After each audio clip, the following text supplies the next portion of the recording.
Buenas tardes, bienvenidas y bienvenidos al regreso de la Cátedra de Humanismo y Civilidad que programa el Grupo de Pensamiento en Formación Médica Humanista de la Facultad de Medicina de la Universidad de Antioquia en asocio con la corporación Otra Parte. Esta cátedra del Grupo de Pensamiento tiene como propósito inicial apoyar la agenda por la Facultad de Medicina, la Agenda 20 años de la Facultad de Medicina, en el entendido del grupo de participar en la reconstrucción colectiva de la identidad del médico en nuestra sociedad actual, particularmente del egresado de nuestro egresado de la Facultad de Medicina. En este regreso de la cátedra tenemos el día de hoy a la doctora Diana Patricia Díaz Hernández. Diana Patricia es médica, es docente de nuestra Facultad de Medicina, la jefa del Departamento de Fisiología y Bioquímica. Ella se define como una apasionada por la literatura y por la historia. Es magíster en Ciencias Básicas Biomédicas y en Educación, ambos títulos de la Universidad de Antioquia, y además de esto es doctora en Humanidades de la Universidad de AFIT. Doctorado en el cual tuvo mención magna cum laude por su tesis titulada Estudiar, Experimentar y Curar: la transformación de la práctica médica en Antioquia entre 1887 y 1913, y que además ya tiene varios libros producidos. El tema del día de hoy, el nuevo Matasanos y otros relatos, indicios sobre cómo ser médico en el siglo XIX, es un cuento que está en el libro que el editor Luis Fernando Macías tiene la siguiente reseña. Diana Patricia Díaz encontró una manera original de narrar la historia de la medicina, la maravillosa historia de abnegación y perseverancia de los pioneros, el cuento, sin limitarse a los datos que también ofrece con el rigor debido. Nos sumerge en el mundo interior de los médicos y en su entorno real, enfrentado a los enigmas de las enfermedades, a sus tratamientos y métodos de curación. Nos cuenta la historia, la encarna y con ello nos permite revivirla, sentirla en cuerpo propio. Lo hace con la plenitud del conocimiento científico, a la vez que con sutil sensibilidad de escritora, con la sabiduría, la intuición y la minucia de la investigadora, al tiempo que con el ánimo amoroso de alguien cuyo trabajo literario ilumina nuestra percepción del mundo. Los textos que constituyen el nuevo Matasanos y otros relatos son algo más que buena literatura, más que historia de la medicina en Antioquia y más que un registro de nuestra precaria condición, pues configuran el retrato de un pueblo humilde, casi desamparado frente al abismo de la existencia. Muchísimas gracias, Diana, por haber aceptado ser aceptado la primera conferencia en este reinicio en el 2025 de la cátedra, y bienvenida y muchísimas gracias nuevamente. Adelante. Mil gracias, Héctor, por la invitación. Voy a estar, y gracias a todos ustedes por estar aquí acompañándome. Para mí es un gusto que ustedes estén acá, cada uno de ustedes, y que podamos después compartir. Héctor me dice que hable yo un rato, entonces les traigo como un poquito una presentación sobre este libro, y después de eso vamos a abrir la conversación, que es la que más me interesa a mí. Si quieren durante el transcurso preguntar algo o decir algo, no lo pueden hacer tranquilamente. Entonces vamos a arrancar.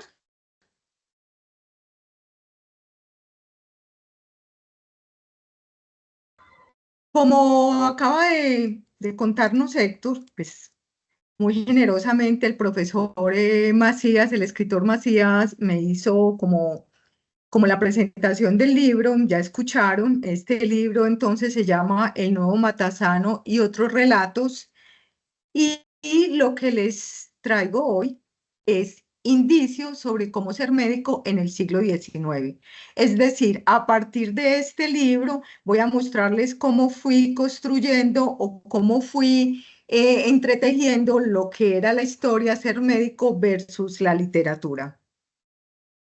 Vamos a ver entonces que este libro me permite una intersección entre la medicina, la historia, la literatura, y habría que empezar, como dice Luis Fernando Macías, diciendo que este libro se concibió, no se concibió. Digamos que todas las bases del libro son producto de la investigación que hice en el doctorado. Y que luego de terminar el doctorado, empecé a pensar en este libro que está construido a partir de cuentos y a partir de relatos. Es decir, empecé desde la investigación, el trabajo de grado de la investigación era adentrarme a la historia de la medicina en Antioquia, sobre todo a la práctica médica, cómo ejercían la medicina, cómo la aprendían, cómo se relacionaban con los pacientes, cómo hacían todo este trabajo. Ese era el proyecto, ese fue el proyecto de investigación. Y después de eso quedaron tantas ganas de hacer tantas cosas, de convertirlo de otra forma, con otra mirada, o sea, no solo como un proyecto de investigación con una tesis de investigación, sino que fuera algo más cercano a la literatura. Por eso digo que ahí están la medicina, la historia y la literatura.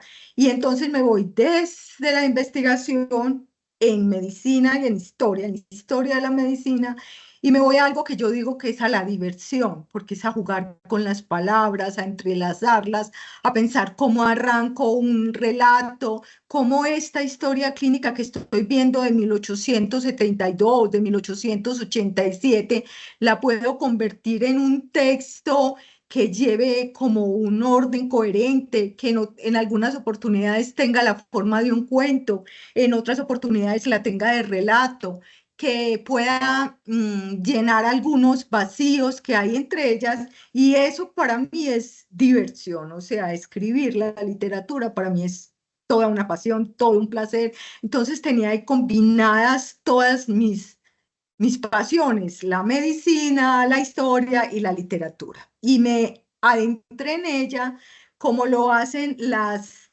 tejedoras, y esta fotografía con algunas modificaciones es una fotografía de una tejedora de Zacatepeques en México, donde a partir de hilos de múltiples colores, cada uno independiente, van tejiendo y logran después hermosos tejidos de hilos independientes. Lo mismo, esta metáfora me sirve para contarles un poquito qué era lo que yo sentía. Tengo por un lado la medicina, la historia de esta medicina, pero además quiero la literatura. Entonces voy a empezar y les voy a proponer que a partir de eso empecemos a ver el tejido que fui haciendo. Empecemos entonces con la historia.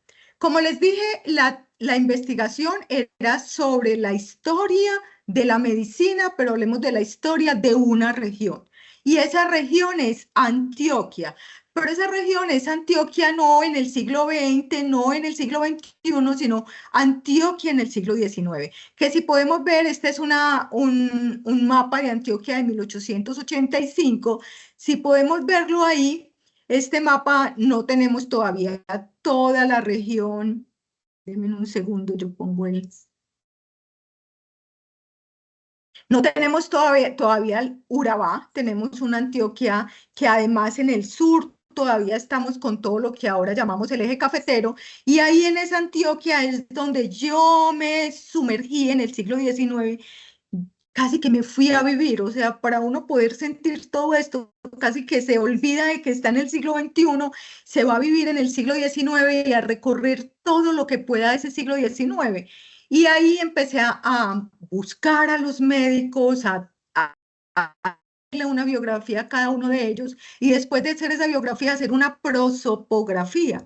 Una prosopografía no es más que una biografía colectiva, es decir, ya no me preocupo por un solo médico, sino que me ocupo por un grupo de médicos, sus características comunes, su forma de actuar, su forma de ejercer la medicina, los lugares donde lo ejercieron, dónde nacieron, cómo estudiaron, cómo regresaron después de estudiar y cómo ejercieron la medicina. Entonces es mirar un colectivo de médicos de una época, como les digo, que es el siglo XIX. Realmente el periodo de investigación fue más largo, o digamos no fue todo el siglo XIX, debería decirlo, es desde la segunda mitad del siglo XIX hasta, o un poquito más allá, hasta 1913.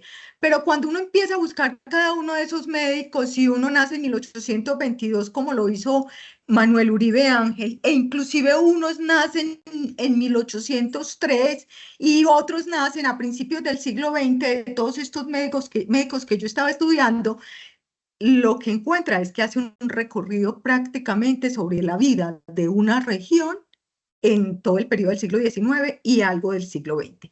Aquí en este mapa quiero mostrarles, pues, estudié 54 médicos y de esos 54 médicos, miren que el nacimiento es en prácticamente todo lo que era Antioquia en la época, con algunos lugares donde no es tan evidente y si uno se pone a mirar, realmente eran zonas de muy difícil acceso. Entonces, empecemos con esa región. Y cuando decimos, bueno, es el siglo XIX, debemos transportarnos lo que les digo, yo me fui a vivir, en serio, me fui a vivir al siglo XIX. Y uno debe empezar por decir, bueno, en un siglo XIX donde los bueyes que nos transportaban muchas cosas, simplemente se acostaban, se quedaban en la mitad de la calle. Esto, si se dan cuenta, aquí tenemos, esta es la iglesia principal del siglo XIX, no la única, pero sí la iglesia que ahora tenemos, la iglesia de la Candelaria, que en ese momento era la Catedral de la Candelaria, en el Parque Berrío. Y miren solo unas cuadritas de la iglesia de la Candelaria, estamos unos bueyes en una carretera empedrada y solo unas cuadritas de esta casa que ven aquí de 3 pisos. Ahorita hablamos un poquito de eso. Esta es la casa de Manuel Uribe Ángel, es decir, yo era médico en el siglo XIX en un lugar donde el medio de transporte de toda la mercancía o de parte de la mercancía, ahora vamos a ver otro bien importante, eran bueyes. Y los bueyes, por supuesto, se echaban en la mitad de la calle. O sea, no es la congestión de ahora de los carros en la mitad o de las motos en la mitad de la calle, sino de los bueyes. Pero también tenemos que mirar una región en donde, como les decía, la carretera es empedrada. Aquí vemos otra iglesia que todavía es un indicio, todavía la podemos ir a visitar y a reconocer, que es la iglesia de la Veracruz, que se conocía como la iglesia de los extranjeros, porque eran ellos los que se encargaban de mantenerla. Y estas se las traigo también para ver un siglo XIX con una diversidad de construcciones, sobre todo muy entrado el siglo XIX. Como dice en algún escrito Manuel Uribe Ángel, esta Medellín tiene casas de un piso, la mayoría, de 2 pisos, un poco más, y de 3 pisos algunas. Pero además tenemos una sociedad como hoy, con una desigualdad grande, con gente pobre, muy pobre, y gente rica, muy rica, porque estábamos en unas ciudades de puro apogeo económico, donde se estaba congregando todo el comercio de Antioquia y, por supuesto, de alguna manera de Colombia. Ya éramos desde ese tiempo la segunda ciudad, no fuimos la capital desde el principio. Medellín fue surgiendo poco a poco, mucho después de la colonia, donde la capital era Santa Fe de Antioquia. También está para mirar cómo eran las calles, o sea, recorrer estas calles empedradas, mire por dónde pasa el agua, miren el tipo de casas, vuelve y juega de un piso, de 2 pisos, de 3 pisos. Entonces vámonos caminando como por estas calles que son la historia de Medellín, con una quebrada que era importantísima para Medellín. Estoy hablando específicamente, en este caso, pues de la capital. Entonces, para Medellín, esta es la quebrada que ahora no vemos, pero que ahí sigue corriendo debajo de la playa, la quebrada de Santa Elena, que era el lugar donde se construyeron las casas más hermosas, donde se iba a tomarse un café, donde se iba a conversar, pero también donde las aguateras iban y recogían el agua para llevarla a las diferentes casas porque no teníamos un acueducto adecuado todavía. También podríamos pensar en unas calles que nos muestran algo que es propio de Antioquia, los arrieros. Entonces, miren, todas estas mulas entrando a la ciudad con sus cargas que a veces eran livianas, pero otras tan grandes como un piano de cola, como un mármol para construir casas, o como un montón de lujos que los grandes comerciantes de Medellín se podían dar y que se daban el lujo, valga repetirlo nuevamente, de traerlo desde Europa, recibirlo en la costa atlántica, traerlo por todo el río Magdalena, dejarlo dependiendo del momento en Puerto Nare o Puerto Berrío y traerlo al lomo de mula hasta la capital para poder exhibir en sus casas todos estos lujos. Y una historia, por supuesto, de una capital de la que estamos hablando, pequeñita. Este era Medellín para 1889, 86, 89. Miren, quiero ubicarlos un poquito para que nos sintamos viviendo ahí. Estamos hablando primero de la historia. Esta es la plaza principal. Esta es la que les había hablado de la quebrada de Santa Elena. O sea que si hiciéramos un paralelo entre el pasado y el presente, por acá vendría el metro y aquí en este puntico diría Estación Parque Berrío. Y aquí nos bajaríamos, pero como estamos en el siglo XIX, para recorrer todo esto lo recorremos a pie o lo recorremos en mula o lo recorremos en caballos, como lo hacían los médicos, algunos médicos, por ejemplo. Aquí con rojito tengo como el recorrido que hacían algunos médicos. Aquí está ubicado el Hospital San Juan de Dios. De ese hospital no nos queda sino una pequeña capillita que es 3 cuadras abajo de Colombia con la plaza principal o el Parque Berrío. O aquí tenemos lo que conocemos como la Universidad de Antioquia, el Paraninfo. Entonces, miren, está la plaza principal y subimos por Ayacucho y podemos encontrar, sí, por Ayacucho y podemos encontrar esta estación. Tenemos la casa de asilos, el asilo de refugio desamparado. Entonces, tenemos una pequeña ciudad, una pequeña villa que, bueno, para finales del siglo XIX no era tan pequeña. Esto es más o menos lo que teníamos para el siglo XIX, pero ya era la segunda ciudad de Colombia. Miren, aquí nuevamente estamos en la plaza principal, todavía no está el busto o la estatua de Berrío, porque esto es antes de ello. Aquí tenemos, y uno diría, todavía se conserva esta iglesia tal como la vemos hoy, la iglesia de la Candelaria, pero si vamos al Parque Berrío, lo que hay acá y lo que hay acá es muy diferente de lo que tenemos ahora. Miren, era la plaza principal, entonces aquí se hacía el mercado, posteriormente se construyeron la Plaza de Flores y la plaza de donde queda ahora, se me pasó el nombre, pero bueno, no importa. Entonces aquí tenemos la plaza principal, el parque que conocemos hoy como Berrío, y miren que todas las casitas eran casitas pequeñas, de 2 pisos. De hecho, hubo varios incendios. En 1921 hubo un gran incendio de este parque y Andrés Posada Arango perdió todo lo que tenía porque vivía, por supuesto, en el marco de la plaza. Bueno, miren, para hacer una comparación, para 1905 la población de Medellín en ese censo fue de 50.815 habitantes, mientras Bogotá tenía 96.605, París tenía 3.5 millones, y ya va entendiendo uno esa Europa que fue tan llamativa. Londres, que estaba en todo su apogeo industrial, tenía 6.5 millones, y Nueva York, que estaba empezando a surgir gracias a todos los migrantes que iban de distintas partes y que ahora no los quieren, 4.2 millones. Entonces, si uno se pone a comparar, realmente Medellín era muy pequeño con las grandes ciudades en el mundo.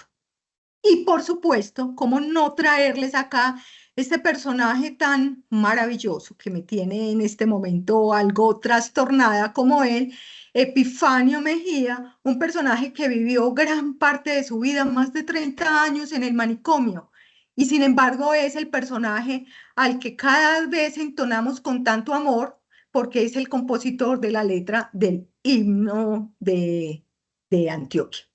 Entonces, ese personaje es maravilloso. Entonces, ¿cómo no traerlo como uno de los personajes de esa historia? Ahora, por el otro lado estaría la medicina, una profesión y una práctica. ¿Y por qué digo una profesión y una práctica? Porque mi objetivo en la investigación eran los médicos que se habían graduado, o sea, los médicos graduados, gran mayoría de ellos graduados por fuera, ya fuera en el foco del conocimiento médico París, ya fuera que hacían viajes, no era solamente a París donde ibas, también estaba Londres y también estaba Reino Unido y Alemania, donde iban a hacer algunas de sus formaciones, y era muy importante para ellos no quedarse en un solo punto, pero digamos que su centro era París. Otros que estudiaban en Bogotá, y ya finales, ya los personajes que están aquí de la Universidad de Antioquia saben que en 1875 por fin se abre la Escuela de Medicina de la Universidad de Antioquia, perdón, en 1871, y 3 años después, en 1875, se gradúan al final de 1875 dos médicos, y a principios de los 76 otros 3 médicos, los 5 primeros médicos que se graduaron en la Escuela de Medicina de la Universidad de Antioquia. Entonces, por eso hablo de una profesión, porque mi enfoque principal fueron los médicos graduados, y una práctica porque quería mirar cómo lo hacían, cómo se relacionaban con el paciente, cómo se relacionaban con la sociedad, quién era el médico en esa época. Y para esa ciudad que acabamos de ver en todo el recorrido histórico, el hospital que teníamos era el único hospital que teníamos era el Hospital San Juan de Dios, que casi que nació con el nacimiento de la nueva Villa de la Candelaria, así se llamaba Medellín, pero como un hospital de caridad. Poco a poco, con el tiempo, los médicos de la escuela de medicina y los estudiantes me están conversando.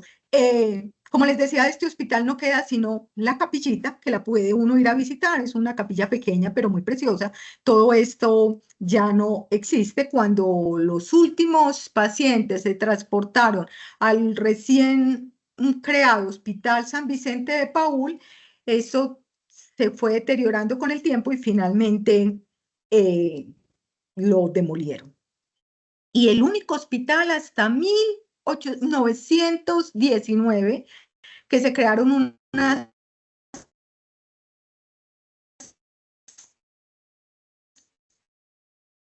clínicas particulares, nosotros como Gil J. Gil, como Juan Bautista Montoya y Flores, y otros médicos que acompañaron la creación de las clínicas privadas. Porque sí, de pronto para los que no son médicos o no están muy cerca de la medicina, sí, este hospital, como les digo, era el hospital de caridad, el hospital de los pobres. Y si yo soy Alejandro Echavarría, o si yo soy Coriolano Amador, los ricos de Medellín, no vamos a venir aquí a un hospital de pobres. Entonces, esos hospitales, esos médicos ricos se atendían en los consultorios particulares de los médicos, pero además las cirugías, por ejemplo, se hacían en los corredores de las casas de los médicos ricos de Medellín. A los pobres los operaban en los corredores del San Juan de Dios, a los ricos los operaban en los corredores de los ricos de Medellín. Y en los consultorios también algo bien especial para que vamos entendiendo a estos médicos y su humanismo, su dedicación, su vocación, como ellos dicen, tenían en su consultorio una parte para atender pacientes cobrando a los ricos, pero si uno se entra a los anuncios de los periódicos, dice tal hora, es gratis la consulta para los pobres. O sea, no solo en el San Juan de Dios, sino que un paciente pobre podía ir a determinada hora donde estos médicos. Una práctica, una profesión donde los estudiantes inicialmente tenían que ir a aprender anatomía en el cementerio. O sea, los muertos esperaban a los estudiantes en el cementerio para poder hacer las disecciones. Aquí estamos en un cementerio que ya tampoco está, solo quedan ruinas, el San Lorenzo, y aquí están los estudiantes de medicina. Esta fotografía es muy significativa para nosotros los médicos de Antioquia, para los médicos de la Universidad de Antioquia, un montón de sardinitos como los que nos llegan ahora, de jóvenes que están posando para los Rodríguez, que eran uno de los grupos de fotógrafos de Antioquia, Melitón Rodríguez y Horacio Marino Rodríguez, que tomaron esta fotografía. Uno ahí mismo se da cuenta pues que de alguna manera están posando, porque miren que todos están aquí detrás, solo hay dos adelante, aquí hay uno con el libro. Bueno, uno puede hacer un análisis maravilloso de las fotografías. Ese puede ser otra historia que a eso le hemos trabajado desde el grupo que tenemos del Semillero Acnoice y de las personas apasionadas por la historia de la medicina.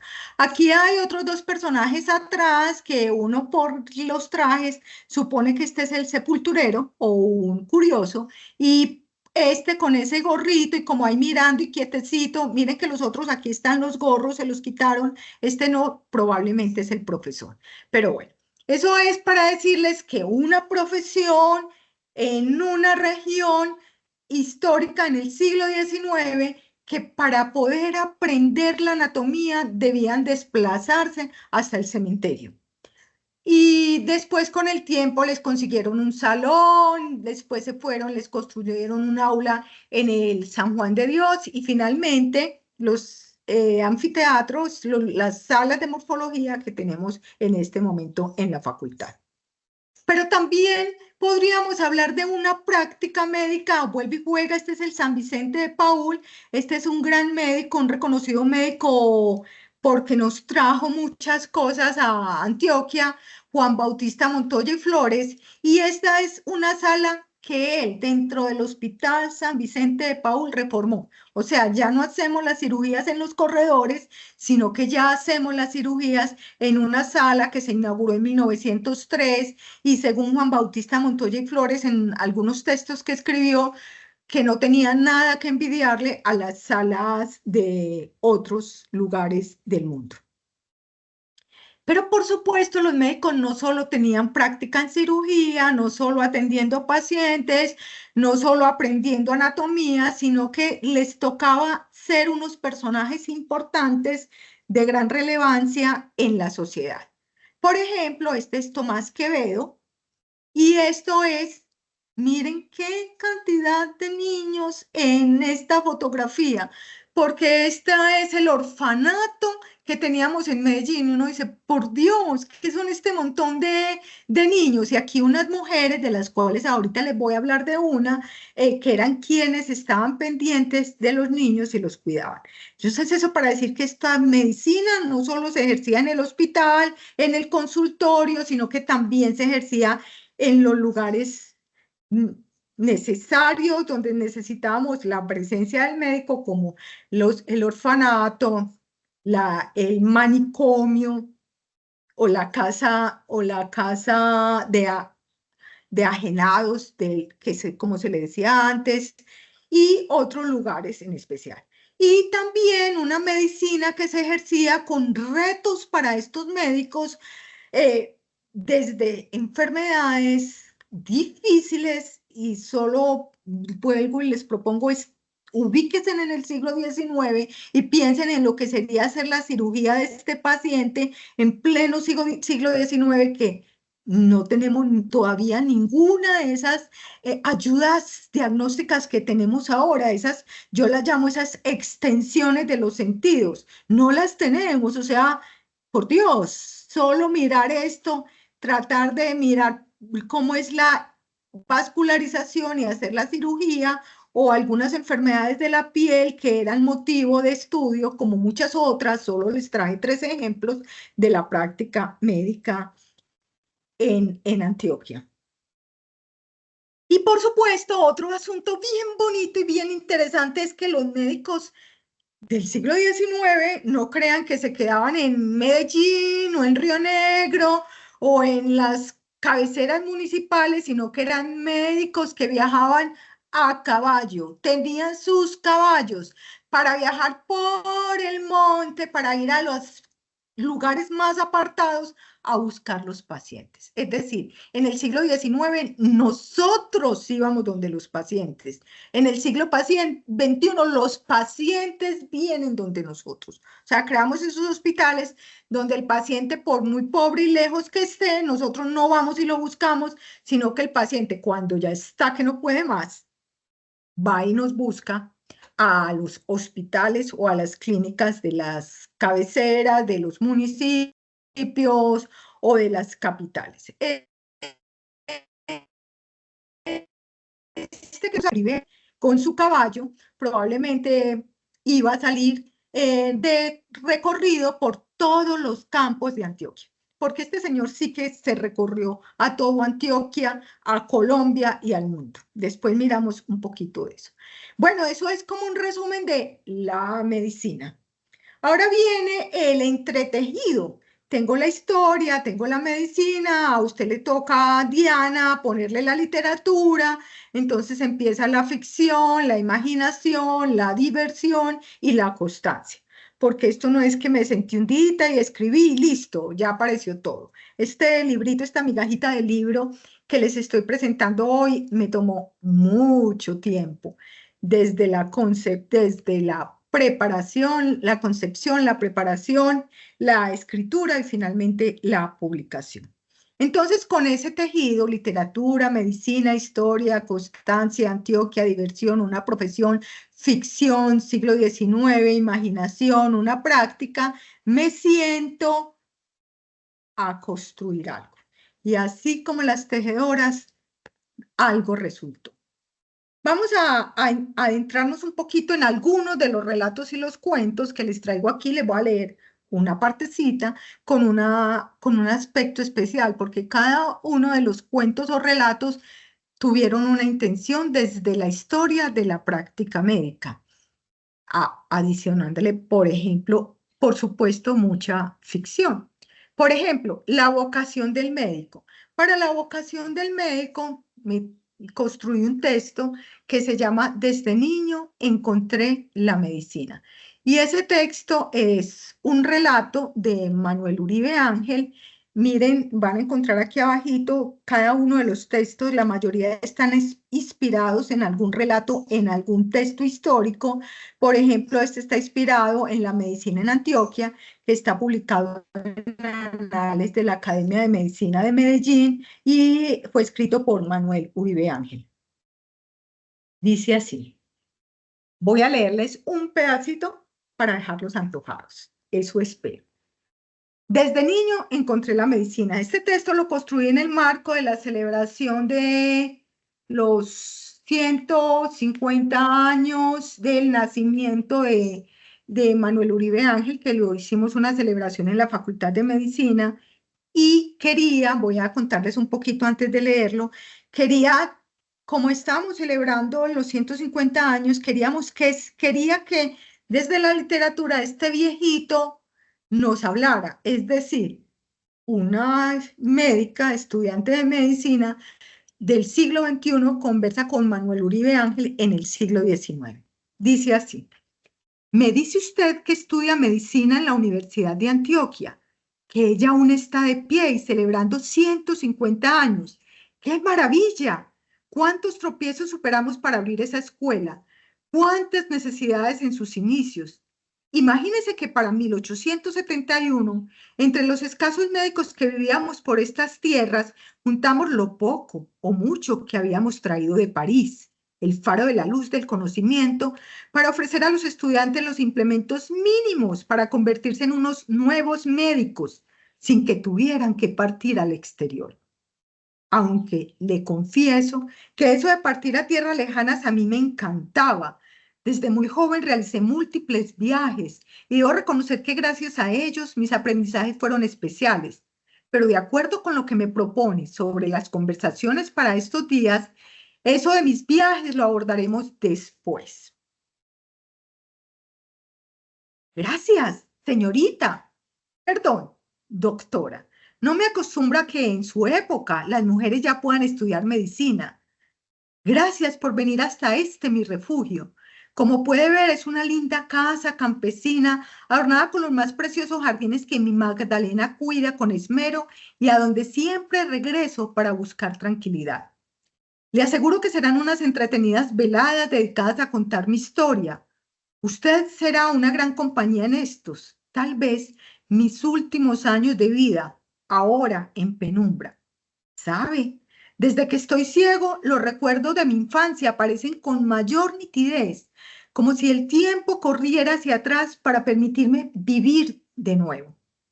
Voy a hacer un paréntesis porque dije 150 años y lo que celebramos fueron los 200 años del natalicio de Manuel Uribe Ángel. Bueno, miren que ahí lo voy a dejar, este relato. Desde niño encontré la medicina, más adelante él le cuenta a la médica cómo estudió.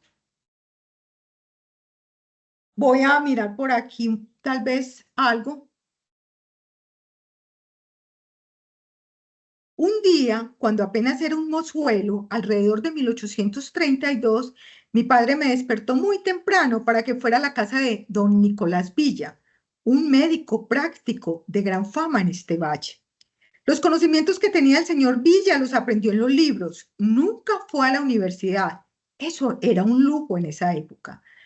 Atacado por un chancroide en su nariz, se encerró en su habitación, leyó con atención los poquísimos libros médicos que don Casimiro, su padre, poseía, emprendió la búsqueda de la curación para su enfermedad y salió 3 años después, no solo enteramente sano de su dolencia, sino también experto en el arte de curar. Y miren que este cuento, este relato, este es un relato, tiene muchas cosas que me permiten ir a la historia de la medicina. Primero, un gran personaje, Manuel Uribe Ángel. Segundo, me está diciendo algunas cosas de Manuel Uribe Ángel, o sea, participó en la fundación de la Escuela de Medicina, hubo grandes sacrificios para eso, estudió por fuera de Colombia, él estudió en Bogotá, hizo medicina en Bogotá, pero después era un viajero empedernido, estuvo en Ecuador, estuvo en Perú, después estuvo en Estados Unidos, luego fue a Europa, regresó a Medellín, se asentó un poquito, pero después tuvo otros viajes a Estados Unidos y a Europa. Eso está ahí entre letras, pero también está que Magdalena fue su esposa, que está hablando con él ya un viejito casi ciego, Manuel Uribe Ángel murió prácticamente ciego y que sus primeros contactos con la medicina no los tuvo con un médico graduado, sino con un médico práctico que se hizo leyendo libros de medicina. Bueno, ese es como el primer relato, ya sigue su historia de cómo aprendió, cómo fue donde Nicolás Villa, cómo él se fascinó con la medicina y finalmente Nicolás Villa le dice a un amigo que por favor le diga al papá de este pilluelo, de este Manuel Uribe Ángel joven, que lo mande a estudiar medicina, que porque será una gran persona, será un gran médico. Y no falló Nicolás Villa. Vamos para el siguiente. La pasión supera los obstáculos. Para ese les traigo a una mujer, a una gran mujer, a una espectacular mujer, perdónenme que sea tan efusiva. Miren, vuelvo y les traigo la foto del orfanato Y aquí detrás de Tomás Quevedo, un gran médico del siglo XIX, de toda esta generación de los Quevedos, aquí detrás está esta mujercita joven, que aquí se las amplío, más grande, y que aquí me di el gusto con la inteligencia artificial de traerla como más, de ampliarla. Esta es nuestra querida Juana Quevedo. Y por supuesto, si me conocen, no podría faltar un cuento en homenaje a una mujer que se hizo también sin poder estudiar medicina y se hizo médica. Ese cuento, ese relato se llama Una sonrisa, una sonrisa de complicidad. Y se llama así porque si bien Juana Quevedo no podía estudiar medicina, Tomás Quevedo lo hizo sin problemas en Bogotá y luego fue a Francia y se graduó en oftalmología y en neurocirugía y gracias a eso hablamos de que fue uno de los pioneros de la neurocirugía en Antioquia, fue capaz de identificar el lugar exacto donde había un tumor sin las extensiones de los sentidos que ahora tenemos, pero hoy me preocupaba o para este relato me interesó fue Juana Quevedo que veía partir a su hermano a estudiar medicina, ella querer estudiar medicina y no poder hacerlo. Pero no hay problema, tengo a mi papá que me va a enseñar todo eso. Entonces dice así, una sonrisa de complicidad. Es un homenaje a Juana Quevedo Restrepo y con ella a las mujeres del siglo XIX que lucharon por alcanzar un sueño. Comienza. Sin que Juana Josefa se percate, su padre, José Ignacio, la observa mientras ella se encuentra retraída en la biblioteca con un libro de obstetricia sobre las piernas y una mirada distante. Casi podría adivinar las imágenes que invaden su mente. Un semblante nostálgico delata sus pensamientos. A pesar de su gran pasión por la medicina, debe conformarse con las enseñanzas que él le prodiga con tanta ternura cuando lo acompaña a visitar los enfermos y con la lectura de los libros que su hermano le obsequia, de los cuales aprende los últimos adelantos del arte de curar, si bien están escritos en francés. Hace unos meses, su hermano Tomás, un año menor que ella, viajó a Europa para perfeccionar sus estudios médicos después de haberse graduado en la capital de la República. Atrás quedaron los juegos infantiles en la botica de su padre, cuando ambos inventaban y preparaban nuevas fórmulas para curar a los enfermos a base de flores y hierbas recogidas en el patio de su casa. Y para completar la nostalgia, esta semana se abren las puertas de la Universidad de Antioquia para que los jóvenes de la región realicen sus estudios médicos sin salir de la ciudad. Sin embargo, ella es mujer y no puede ingresar a las aulas para hacer realidad sus más profundos anhelos. Juana Josefa sabe lo difícil que es en esta época ser una mujer ávida de conocimientos, con un espíritu henchido de deseos por aprender y ejercer la medicina, pero que tiene en contra una sociedad que solo de forma soterrada reconoce el gran papel que las mujeres han cumplido a través de la historia como curanderas y parteras. Bueno, y el relato sigue. De Juana Quevedo no tenemos nada.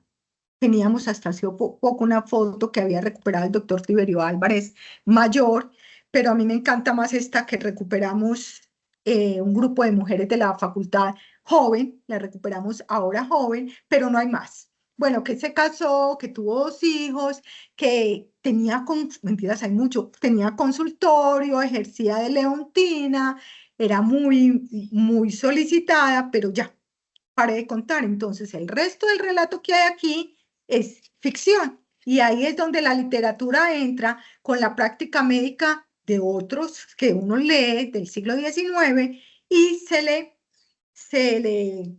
se construye una historia para Juana Josefa. Además, porque lo que más hacía era la obstetricia. Entonces, el relato está relacionado con la atención de un parto. Vamos para la siguiente.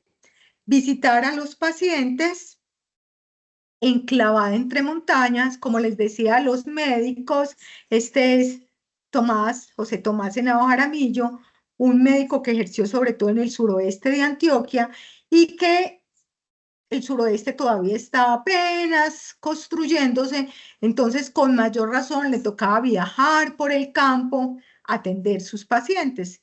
Este, Enclavada entre montañas, está inspirado en un texto escrito por él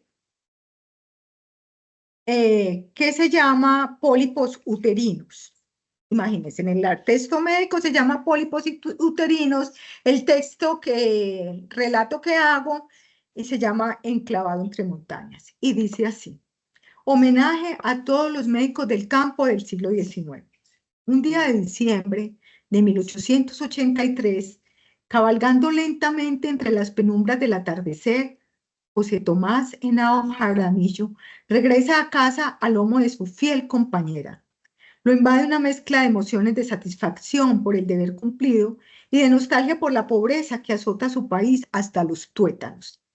Desde temprano había acudido a prestar sus servicios a una pobre campesina víctima de un sangrado vaginal hacía cerca de 2 años, que la venía consumiendo hasta llevarla a un grado extremo de debilidad y postración.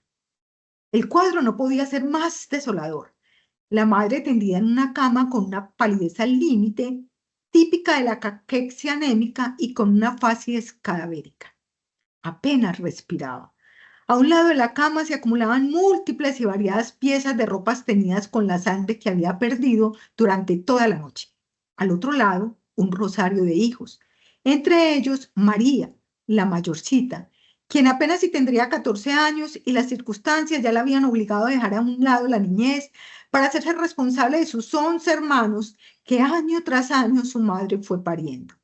En la cabecera, Miguel, el marido, quien observaba desconsolado e impotente cómo su Lucía partía de este mundo. Este es pues un relato donde quiero mirar el viaje que este médico hizo hasta una chocita alejada. Él hace la descripción médica, pero entonces la literatura me permite construir los nombres, los hijos, el número de hijos, la pobreza y todo lo demás que ustedes me escucharon y que sigue pues en el texto. El otro es Entre médicos graduados y prácticos. Y este relato es el que le da el nombre al libro, El Nuevo Matasanos y otros relatos. Este relato no es escrito por este señor, dejémoslo así, no es escrito, me quedo ahí, es por Jaime Mejía, el Nuevo Matasanos, y vamos a escucharlo. Es el Matasanos. Dice así. Bueno, les voy a anticipar algo. Este relato trata de un médico recién graduado que va a la población de Pereira, recién fundada, y quien encuentra allá es un médico práctico, don Delfín, y es el boticario, y es además el dueño de una botica muy surtido, fundador de Pereira, muy reconocido en el pueblo, muy querido, y ustedes se imaginan llegar un pobre médico joven a una región donde el que mandaba era el médico práctico, el boticario. Ya inclusive don Delfín había sacado a varios de los médicos porque no aguantaban. Y ahí entró Jaime Mejía y dice: cuando don Delfín Cano se enteró de que había llegado otro médico para instalarse en el pueblo, preparó toda su artillería. Debía ahuyentarlo rápidamente. No permitiría que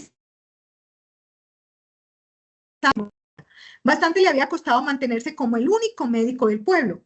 Le importaba un comino que el otro trajera un título muy rimbombante desde la capital. Él tenía el mejor, la experiencia. Se sentía con todo el derecho de reinar en la población de Pereira. Era uno de sus fundadores.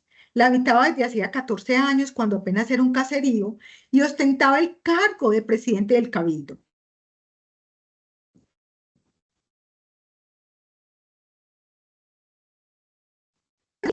La gente del centro y sus alrededores confiaba ciegamente en sus consejos y preparados.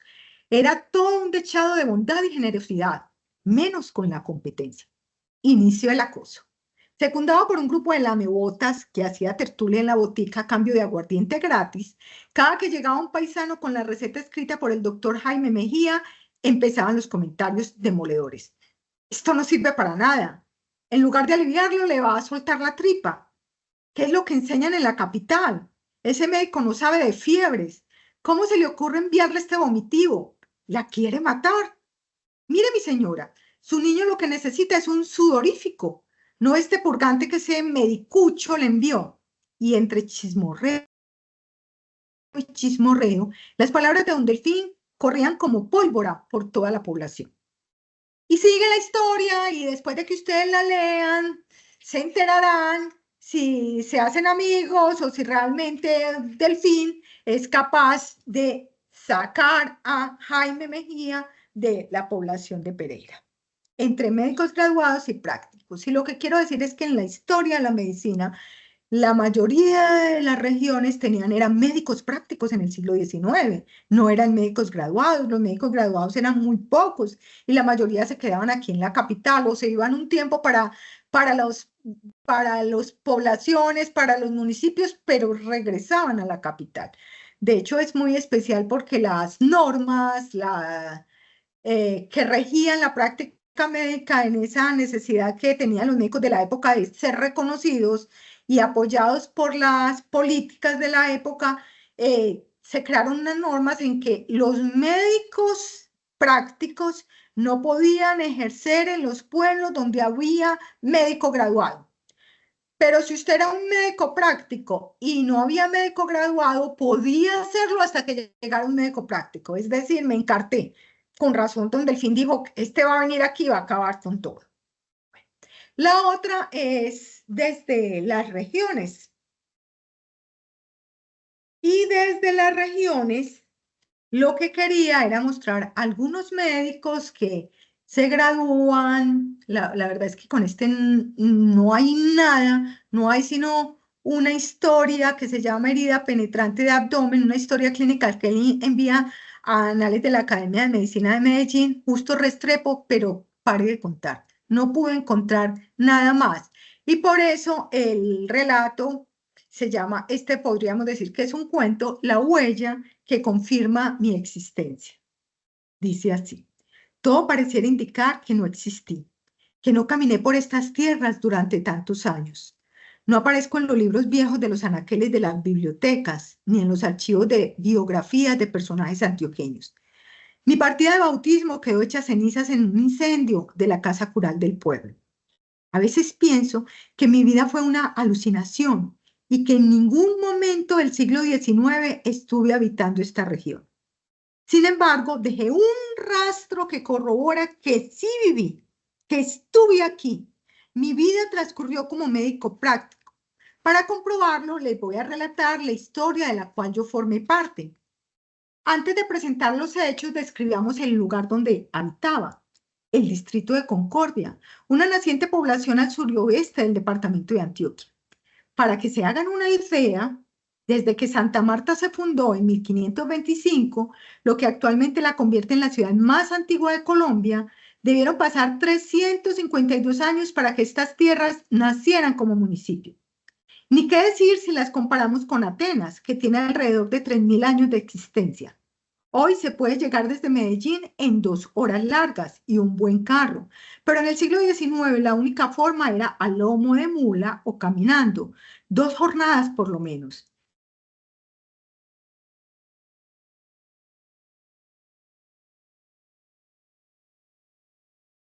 De cada casa y extenderse en el horizonte. Entonces miren que en lo que quise recrear es un hombre que nos está hablando desde el siglo XIX al del siglo XX para decirnos que parece que no existió porque no lo encontramos, yo no lo encontré en ninguna parte, pero que sí, que vivió en Concordia y que después nos va a relatar la atención a una paciente que es eso de herida penetrante de abdomen. Y finalmente hay uno de medicina legal, hay muchos más, pero el último que les traigo es de medicina legal, que se llama Todo por problemas de linderos. No les voy a decir nada. Después de que lo lea una parte, les digo algo. Dice: apenas soy los despojos que dejaron los gallinazos. Un cúmulo de huesos roídos dentro del poncho que me había regalado la Julia en Navidad. Las hilachas de mi camisa, el pantalón, la correa y los pedazos de calzoncillo. Todas las prendas están embadurnadas con mi sangre ya seca, mezclada con tierra y hierba del paraje donde me encuentro. Lo único que permanece de un blanco inmaculado es el pañuelo que llevo en el bolsillo de atrás del pantalón. En el cañaveral me encontró el compadre Antonio. En este estado de putrefacción, ni sospecha que soy yo. Cada semana no perdonábamos encontrarnos para tomarnos las cervezas en la tienda de don Pedro, y ahora, escasamente, le produzco espanto. En un costal me llevaron hasta el cementerio de San Lorenzo. Allí me estaban esperando los Manueles, dos reconocidos médicos de esta comarca. Hasta después de la muerte tienen que examinarnos.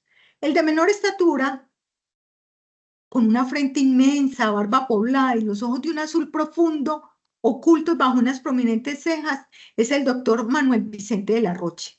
Lo recuerdo muy bien porque por el 53 le enseñó a la Julia a preparar una bebida con raicillas y arroz que salvó a mis hijos de morir durante la peste de disentería. El otro, Manuel Uribe Ángel, parece un mister, un poco más alto, delgado, la piel blanca, cabellos rubios, nariz afilada, labios delgados y ojos garzos que penetran hasta las profundidades del paciente para buscar los males del cuerpo o del alma. Hace pocos años regresó del extranjero convertido en un gran doctor. Los pacientes ricos y pobres lo asedian para que les ponga fin a todas sus enfermedades. Y así, un costal de huesos relata cómo lo fueron haciendo su reconocimiento de medicina legal para decir al final, les voy a leer el final, después de 2 horas los manuales se retiran. Tienen toda la información para intentar reconstruir los hechos y enviar el informe al juez que está a cargo del caso.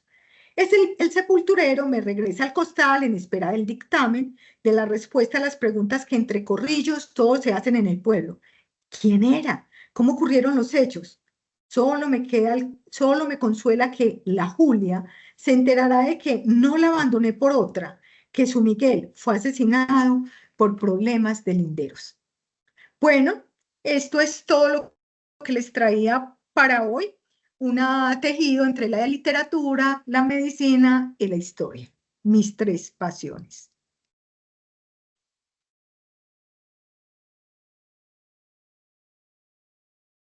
Diana, muchísimas gracias. Muy apasionante tus pasiones.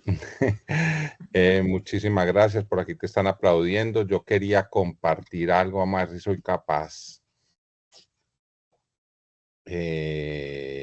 Sí, tengo que ser capaz. ¿Se ve ahí? Sí. ¿Sabes qué es eso? Sí, es esa que hay en la esquinita, en la capillita San Juan de Dios. Eso es lo que queda de la capilla San Juan de Dios del Hospital San Juan de Dios de los Pobres que estabas mencionando ahora. Esa es Colombia y ahí queda la capillita, 2 o 3 cuadras abajo del Parque Berrío. Exactamente, así Sí. es. Y el Vayan, otro, vayan, recorran a Medellín, que mis pero por allá, estudiantes dicen, sí, dale. Se ha estado cortando. profe, qué miedo. Y yo, ¿cuál miedo? Si se van un domingo temprano, recorren a Medellín. Un montón de presentación se ha cortado. Se ha ¿Me estado escuchan? cortando. No, sí, se oye bien. Te estamos escuchando, pero ha tenido intermitencias en la señal, entonces no hay problema. Sí, tus estudiantes y mucha gente no quiere ir al centro de Medellín, pero sí, vale la pena ir. Bueno, y el otro lugar que no lograste recordar era el Pedrero, que quedaba en la zona de Guayaquil de Medellín, lo que era cercano al ferrocarril, a la estación del ferrocarril de Antioquia, que hoy es el Parque de las Luces.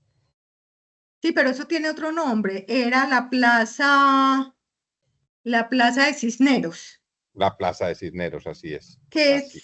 en un incendio se La Plaza acabó de y ahí Cisneros está. la Plaza de Jaime, Cisneros adelante. era el espacio, pero la Plaza de Mercado no se llamaba Cisneros, No, se llama el Pedrero, el Pedrero. el Pedrero. Jaime, usted y yo nos debieron de haber llevado seguramente allá a mercar acompañando a los papás. Qué Bueno, pena, de Yo pronto el pasaba por nombre allá. era popular el Pedrero, pero se llamaba la Plaza de Cisneros. El bueno, popular era de pronto el Pedrero. bueno. Bueno, por aquí están, bueno, están defendiendo. Así es, Dianita, muy bien. Tiene a Marta muy muy defensora suya. Por aquí veo levantada la mano. Esperen un momentico. Ay, no, esta plataforma ya no la sé manejar. Bueno, Fabián Jaimes, adelante. Gracias, hermano. Gracias, Diana. Gran presentación y tú sabes que me encarretó mucho la colección. Yo tengo muchas preguntas, pero realmente me parece que hay dos que sí, no me quedo con la duda. ¿Por qué específicamente para el nombre de la colección escoger el Matasanos y no otro cualquiera? Yo te conté que a mí me descrestó el problema de linderos, que de hecho te mandé el cuento que me recordó de un cuento viejo de Horacio Quiroga, también en el que los muertos hablan. Entonces, ¿cuál es como el criterio con el cual escoges un texto, un título en particular para la selección, para el nombre de la colección? Y lo otro es, yo no sé, bueno, en la novela histórica se habla mucho de subgéneros y que la ficción documental y que no sé si se puede trazar un símil similar con el cuento, no sé si se puede hablar del cuento histórico, porque es muy llamativo que cada cuento, tú lo fuiste contando ahorita, cada cuento tiene un perfil muy diferente, en el sentido de que todos se relacionan de alguna forma con los médicos de Antioquia hace 100 años, pero esa es la única cosa en común. Cada enfoque es distinto, cada personaje. Entonces no sé si en la narrativa, si en el cuento, en la narratología del cuento, digámoslo así, ocurre algo similar a lo que escriben para la novela histórica y si eso lo tuviste en cuenta de alguna forma cuando pensaste esos textos. Gracias y felicitaciones de nuevo, Diana. Muchas gracias, Fabián. De hecho que sí, Fabián es uno de esos personas que me ha animado mucho. La primera pregunta es, ¿por qué el nuevo Matasanos y otros relatos? Y la respuesta es que esos títulos se construyen con el comité editorial en este caso, de la editorial Universidad de Antioquia. Entonces me preguntaron varios títulos. Ahí, por ejemplo, se cortó. Y se congeló, se cortó y se congeló. Se congeló ahí. Qué pena, es que Diana, estoy sin internet. Sí, no, el clima afecta mucho esto. Estabas contando que en la editorial te habían propuesto varios títulos. Sí, yo le propuse varios títulos a la editorial y entre ellos este del nuevo Matasanos. ¿Y por qué? Y la decisión fue conjunta porque Fabián, si bien el primer cuento, el que te gusta a ti, es llamativo por quién es el narrador del cuento, el Matasanos es un nombre como muy significativo para la medicina en el siglo XIX, porque a los médicos graduados, como una forma de discriminación, en muchos lugares les decían los matasanos, entonces era como para traer también un componente histórico ahí. Y lo segundo sobre los cuentos, sí, cuentos históricos y novela histórica, uno podría decir que estos cuentos, si bien cada uno tiene su intención y distinta, como lo pudo reconocer Fabián, todos están relacionados con la práctica médica en Antioquia. Entonces, ahora hay muchas discusiones sobre novela histórica, historia novelada, bueno, pero el caso es que hay un entretejido ahí entre lo uno y lo otro.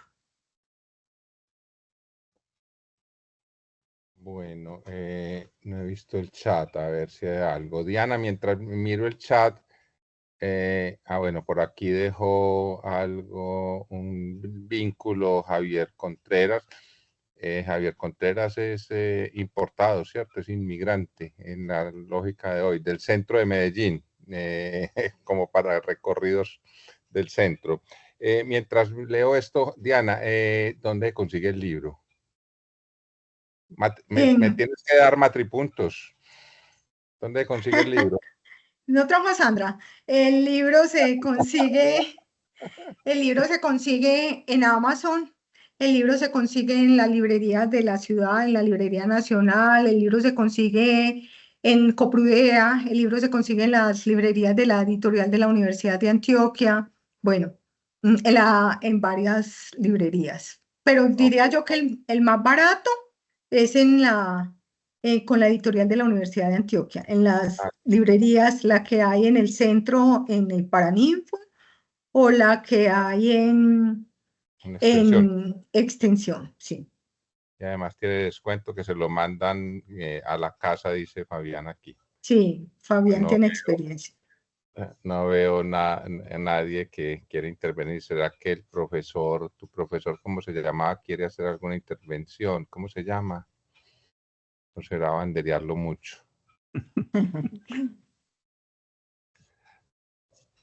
Se llama Hugo Sotomayor, pero yo creo que no. Que ya no está, que no quiere. Bueno, listo. No, no es que no quiera. Bueno, si quiere está bien, pero Pero no lo veo. Ah, sí, por ahí está. Bueno, no, si no hay más intervenciones, Diana, muchísimas gracias. Este ha sido un buen reinicio de cátedra, maravilloso, apasionante, me parece muy, muy, bueno. Muchas gracias. Héctor, Hernán, mira, adelante, hombre. bueno, pues muy valiosa, muy grata la conferencia. Lo que yo pues veo es, por ejemplo, me gustaría pues como alguna relación, porque veo que Manuel Uribe Ángel fue político, pues y era liberal y tuvo pues mucho, fue senador.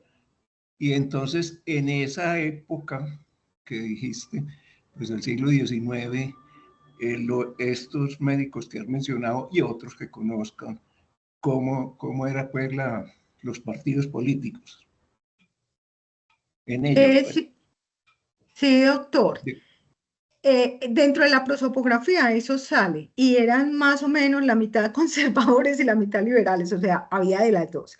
Específicamente Manuel Uribe Ángel era liberal, él fue gobernador de Antioquia en 1876 por unos mesecitos nomás después de la revolución o de la guerra del 76, porque no le gustaba, pero ahí estaba y como usted dice fue senador, fue un político muy querido en Antioquia y en Colombia. Y habían, como le digo, conservadores y liberales. De hecho, hay una historia muy bonita entre Manuel Vicente de la Rocha, que era conservador, y José Ignacio Quevedo, que era liberal. Y a Manuel Vicente de la Rocha lo iban a fusilar en una de las tantas revoluciones, de las 8 revoluciones que tuvimos en el siglo XIX. Y por intermedio de José Ignacio Quevedo, que era liberal, se logró que no lo fusilaran. Y lo iban a fusilar que porque él estaba protegiendo a los sacerdotes y los estaba encubriendo.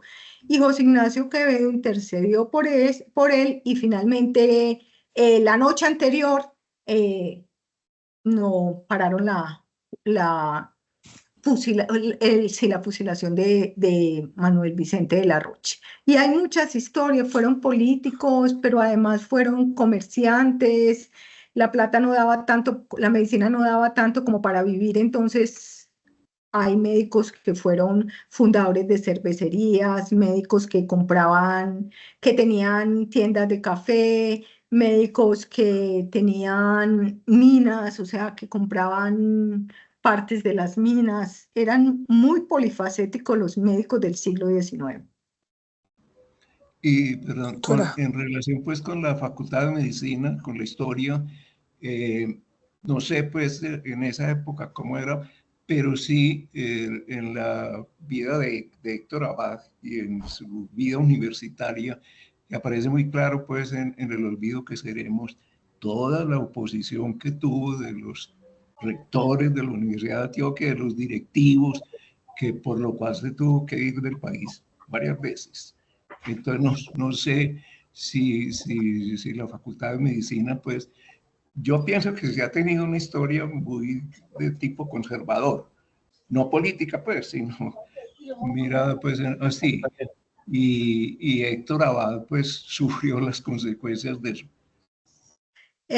Yo creo que para la época del Héctor Abad había un grupo de médicos muy conservadores en la universidad, sí, pero para la época del siglo XIX, más que eso, como le digo, habían liberales y habían conservadores y hacían la academia, fundaron la Academia de Medicina de Medellín y habían de las dos y se conversaban, pero la universidad sí sufrió mucho porque en cada una de las revoluciones la universidad se cerraba para recibir, como decían ellos, a la soldadesca. O sea, los soldados se recibían y la universidad se cerraba y ahí creaban sus batallones.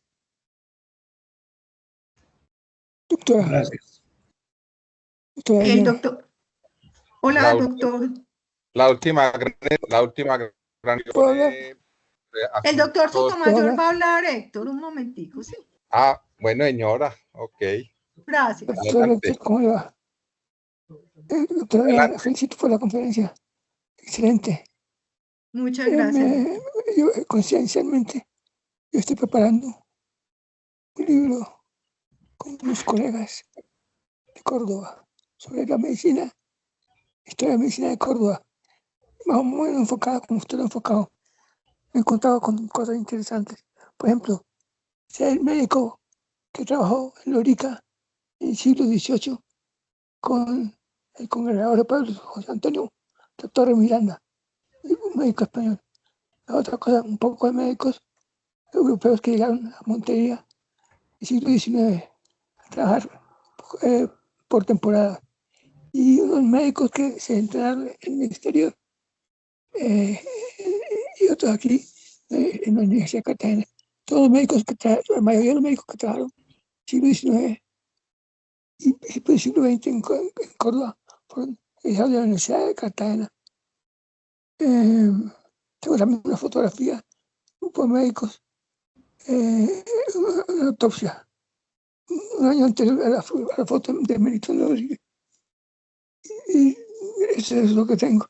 Vamos a hacer una historia, la historia de la medicina de Córdoba desde los tiempos de los zenúes. Por lo tanto, le vamos a dar importancia a los chamanes, a los curiosos, porque no había médicos. La gente tenía que ser atendida por curanderos. La medicina cordobesa está muy vinculada a los curanderos, a los parteros. Felicito, muy bueno. Muchas Vamos a gracias, conseguir el doctor. libro. Muchas gracias. Diana se lo debería regalar. Sí, doctor, yo se lo envío y se lo regalo. Claro, Diana, pues al profesor, pues. Ay, María. Bueno, por aquí Javier me mandó un escrito para que aclaremos términos. En 1894 se inaugura la Plaza de Mercado Cisneros en el barrio Guayaquil. Funcionó durante 90 años, contando la época del Pedrero, el sector que hoy conocemos con el Parque de las Luces, o sea que los tres teníamos razón. Muy bien. Doctor Zapata, ¿quién iba por aquí? ¿Quién más iba a hablar? Yo vi que alguien más iba a ¿Alguna hablar. pregunta, doctora? Ah, bien, Otra pues pregunta. adelante, profesor. ¿Usted encontró en su investigación estatuas a médicos en Antioquia? Estatuas dedicadas a médicos. Estatuas de médicos, estatuas. Sí. Sí, hay varias. De hecho, en la universidad, como parte de la formación de los estudiantes, hacemos un recorrido histórico por el hospital y hay varios bustos de médicos del siglo XIX. Sí, doctor. En la ciudad, en el ámbito no académico. Pero en Envigado, en el Parque de Envigado, también hay uno de Manuel Uribe Ángel. En la Facultad de Medicina hay dos bustos que se hicieron de época, que los trajimos después, uno de Andrés Posada Arango y otro de Manuel Uribe Ángel, y son bustos de principios del siglo XX. Uno de ellos es construido por un canon, por los cánones, no por Horacio. Horacio Marino Rodríguez. Diana, entre los bustos que hay en la playa no hay ningún médico. No sé, Héctor.